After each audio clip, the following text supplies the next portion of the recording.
তো বন্ধুসকল মই সৌহিদিনাখন আপোনালোকক কৈ পঠিয়াইছিলোঁ যে ঘৰত থকা ছাগলীজনীয়ে 3টা পোৱালি দিছে। তো পোৱালি 3টা ডাঙৰ দীঘল হৈ আছে। তো খাহী ইফালে আছে 3টা আৰু ওলাই গৈছে ইফালে খাবৰ কাৰণে এৰি দিছোঁ। তেখেতক খুৱাই আছে। তো খাদ্যৰ ৰাতিপুৱা একদম ব্ৰেকফাষ্ট দিয়া হ'ল। এয়া ব্ৰেকফাষ্ট কৰি আছে মৰ্নিঙতে। এতিয়া ইফালে 3টা আছে, ইফালে মাজনীক খুৱাই দিয়া হ'ল। 3টা পোৱালি আছে, গাখীৰ খুৱাব। তো এয়া চাৰ ডাঙৰীয়া ইয়াত খোৱা লোৱা কৰি আৰামত থিয় হৈ আছে। এই ডাঙৰীয়া কিনি আনিছিলোঁ 13,500 টকা দি। তো ডাঙৰীয়াক এতিয়া মানুহে 40-45 হাজাৰ টকা দাম কৰি আছে। তো ডাঙৰীয়াক দুটাকৈ ৰছী লাগে বান্ধি থবৰ কাৰণে। এইটো পুহি থকা হ'ল মানে কি আজি জানুৱাৰী মাহত আনিছিলোঁ। তো বৰ্তমান কি মাহ চলিছে? ছেপ্টেম্বৰ। এইকেইটা মাহতে পোহাৰ পিছতে ডাঙৰীয়া তাৰমানে অলপ শক্তিশালী বেছি হৈছে। অলপ তাৰমানে উস্তাদি মাৰি থাকে বেছি খোৱা ক্ষেত্ৰতো ভালেই আছে। তো দেউতাই কষ্টৰ বলত এখেতক পুহি আছে। তো ডাঙৰীয়া কিন্তু এনেকুৱা সময়ো হৈ যায় দেউতাৰ কথাও নুশুনা হয়।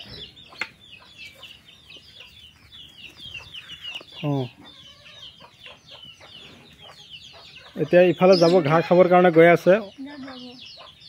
গা ধুৱাব, গা ধুৱাই কিনে কেঁচা ঘাঁহ খুৱাব। আকৌ গৈ আছোঁ ইফালে ডাঙৰীয়া আৰু এটা আছে। এই চাওক গিৰ, এইটো সিদিনা কিনি আনিলোঁ। একদম পূৰা ভেংৰামি কৰি থাকে, এইটো ভয় লাগে মোৰ। এইটো গিৰ কাণটো চাইছেনে? কাণ দুটা ইমান ডাঙৰ ডাঙৰ। তো 25,000 টকাত কিনি আনিছোঁ। তো আশা কৰোঁ এটা বছৰ পুহিম। পোহাৰ পিছত এই গিৰটোত তাৰমানে মোটামুটি আশা কৰিছোঁ 70-80 হাজাৰ টকাত বিকিম। তো আপোনালোকে অযথা সময় নষ্ট নকৰিব। আপোনালোকে এনেকৈ লাগি যাওক না। আপোনালোকে এনেকৈ গৰু পোহক। কেৱল গৰু নহয়, ছাগলী পুহিব লাগিব। আৰু গৰু পুহিলে মানে কি, মাইকী গৰুবিলাক পুহি আমাৰ সিমান এটা প্ৰফিট নাহে। কিন্তু আমি এই দামৰা যিবিলাক আছে এইবিলাক পুহিলে টকা আমাৰ বেছি, বেংকৰ নিচিনাকৈ টকা বহুত উপাৰ্জন কৰিব পাৰি। বছৰেকত আমাৰ ধৰক এটা গৰুৰ পৰা কমেও 50-60 হাজাৰকৈ টকা এটা আমাৰ আহি যাব। চাওক কাণ দুটা ইমান ডাঙৰ, গিৰ বুলি কয়। ঘৰত আনিলোঁ যেতিয়া একদম গা একদম ক্ষীণ আছিল। তে ঘৰত আহিল। তো কথা হ'ল কি, আপোনালোকেও এনেকুৱা ধৰণৰ যদি 3ৰ পৰা 4টা গৰু পুহিব পাৰে, আপোনালোকেও ভাল এটা টকা উপাৰ্জন কৰা ভাল ৰাস্তা আপোনালোকে নিশ্চয় বিচাৰি পাব। মোৰ দৰে যদি আপোনালোকে শিক্ষিত নিবনুৱা হৈ আছে, তো আপোনালোকেও এনেকুৱা ধৰণৰ পদক্ষেপ হাতত লওক। তো মই আশা কৰিছিলোঁ মানে কি, এই মুখ্যমন্ত্ৰীয়ে আমাক 1.5 লাখকৈ টকা দিব খুজিছিল আত্মনিৰ্ভৰশীল ভাৰত। মই এপ্লাই কৰিছিলোঁ। তো আত্মনিৰ্ভৰশীল আঁচনি মই কিন্তু এপ্লাই কৰিছিলোঁ, মোৰ নামো আহিছিল। তো আমাক মামাই কৈছিল 1.5 লাখকৈ টকা দিব, কিন্তু মামাই আমাক নিদিলে। তাৰপিছত কি কৰিলোঁ, দেউতাকৰ পৰা টকা ল'লোঁ। লৈ বজাৰৰ পৰা কি কৰিম আৰু উপায় নাই, গৰু কিনি আনিলোঁ। আনি কিনে মই এনেকুৱা পদক্ষেপ হাতত ল'লোঁ যে এনেকুৱা ধৰণৰ উন্নত ধৰণৰ গৰুবিলাক যদি আমি পুহিবলৈ আৰম্ভ কৰিম, তেতিয়া আমাৰ ভাল এটা টকা উপাৰ্জন কৰা ভাল ৰাস্তা আমি বিচাৰি পাম। তো ইফালে আৰু এটা আছে। দৰজাটো বন্ধ কৰি থ'ব লাগে, ঘৰত সৰু বাচ্চা আছেতো ভয় লাগে, আমাকো নামানা হৈ যায়। তো এতিয়া আমি আৰু এটাৰ ওচৰলৈ আহিলোঁ। ভালে আছা? ঐ ভালে আছা? তো এইটো অষ্ট্ৰেলিয়ান কিন্তু একদম পুৰা খাই বৈ আৰামত। তাৰমানে ব্ৰেকফাষ্ট কৰিলে নহয়, চকু দুটা চালে ভয় লাগি যায়। আৰু শিং দুটা চাইছে না, মই নিজে ভয় কৰোঁ ইয়াক চাই। কেৱল ওচৰত দেউতাহে আহিব পাৰে।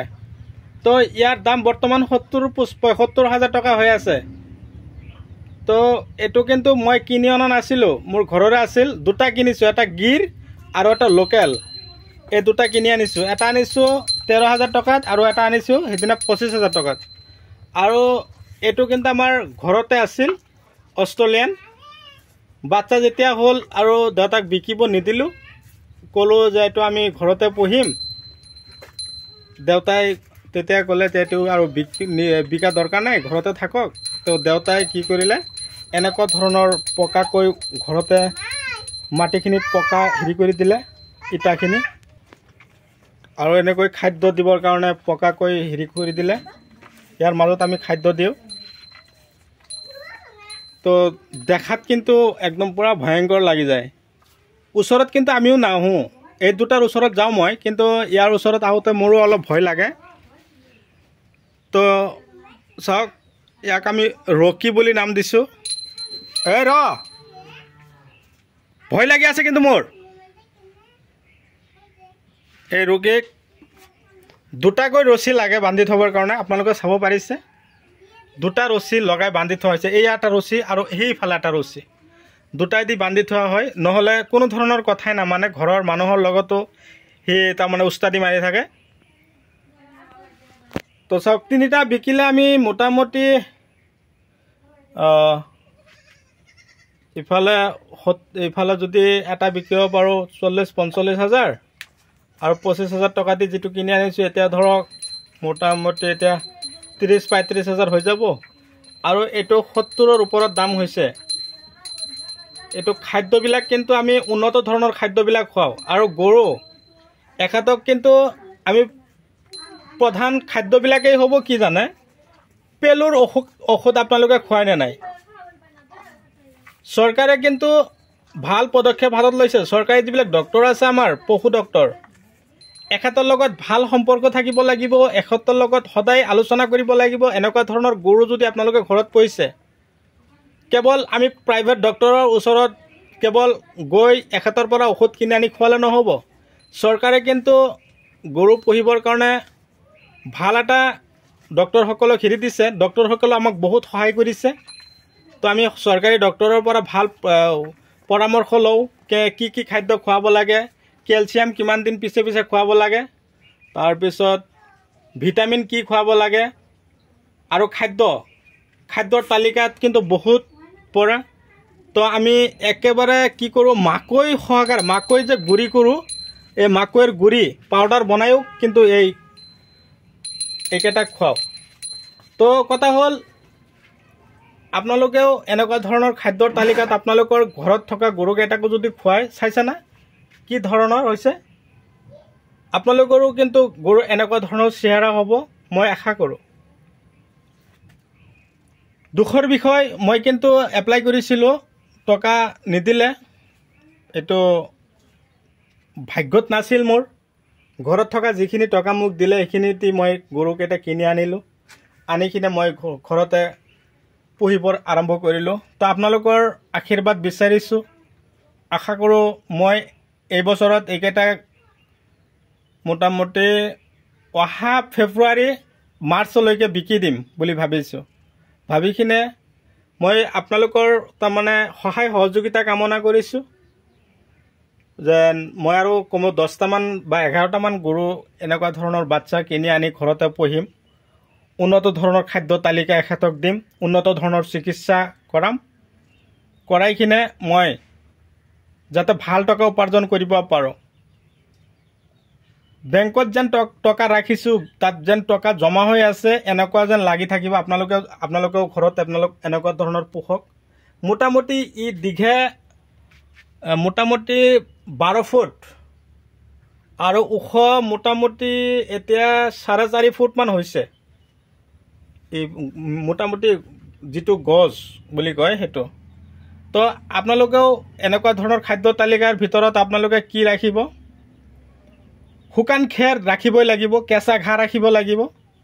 তাৰপিছত কুঁহিয়াৰৰ পাত আৰু আমাৰ বন ঘৰতে হয় যে এক ধৰণৰ এই কুঁহিয়াৰৰ দৰে এটা ঘাঁহ হয়, সেইটো বেলেগ ঠাইৰ পৰা আপোনালোকে বীজ সংগ্ৰহ কৰিব ন, গছৰ শিপা আনি আপোনালোকে লগাব। এইবিলাক খুৱাব লাগিব, যিবিলাক ঘাঁহতে ৰস বেছি, কেলছিয়াম বেছি, এইবিলাক খুৱাব লাগিব। আৰু প্ৰত্যেক দিনাই এখেতক গা ধুৱাব লাগিব, যতন ল'ব লাগিব। মই ইফালে ধৰক বেলেগ কামত লিপ্ত হৈ থাকোঁ, ধৰক চব্জি খেতিৰ লগত। দেউতাই কিন্তু এইকেইটাৰ ওপৰত ভাল এটা যতন লৈছে। পাৰ ফাৰ্ম আছে, পাৰকেইটা মই বিকি আছোঁ। আপোনালোকৰ যদি পাৰ লাগে, এনেকুৱা ধৰণৰ ভাল হেৰি লাগে, মই আপোনালোকক যোগান ধৰিব পাৰিম। মুৰ্গী, হাঁহ, আজি মৰ্ণিঙত মই হাঁহৰো পোৱালি বা হাঁহ ভিডিঅ' এটা আপোনালোকলৈ পঠিয়াইছোঁ। তো বন্ধুসকল, মোৰ ভিডিঅ' চাই কেনে পালে কমেণ্ট কৰি জনাব। যদি এতিয়াও আপোনালোকে মোৰ চেনেলৰ নতুন ভিউৱাৰ্ছ হিচাপে আছে, তেনেহ'লে মোৰ চেনেলটো ছাবস্ক্ৰাইব কৰি দিয়ক। কাষত থকা বেল ঘণ্টিটো লাহেকৈ বজাই দিয়ক, যাতে আমি এনেকুৱা ধৰণৰ উন্নত ধৰণে আমি গৰু পুহিব পাৰোঁ, আমি উন্নত ধৰণৰ খেতি বাতি কৰিব পাৰোঁ। কেৱল মোৰ ভিডিঅ'ত যে আপোনালোকে খেতি বাতিৰ ভিডিঅ' পাব সেয়াও নহয়, পুখুৰীৰ মাছৰ ভিডিঅ' পাব, গৰুৰ ভিডিঅ' পাব, ছাগলীৰ ভিডিঅ' পাব, হাঁহৰ ভিডিঅ' পাব, পাৰ চৰাইৰ ভিডিঅ' পাব। এ টু জেড আপোনালোকৰ লগত মই তাৰমানে কথা পাতি ভাল পাওঁ, আপোনালোকৰ লগত মই শ্বেয়াৰ কৰি ভাল পাওঁ। তো এই পদ্ধতি অৱলম্বন কৰক, সফল হওক তাৰে কামনা কৰি আজিৰ ভিডিঅ' মই এইখিনিতে সমাপ্ত মাৰিছোঁ। পৰৱৰ্তী ভিডিঅ'ত লগ পাম। Bye bye.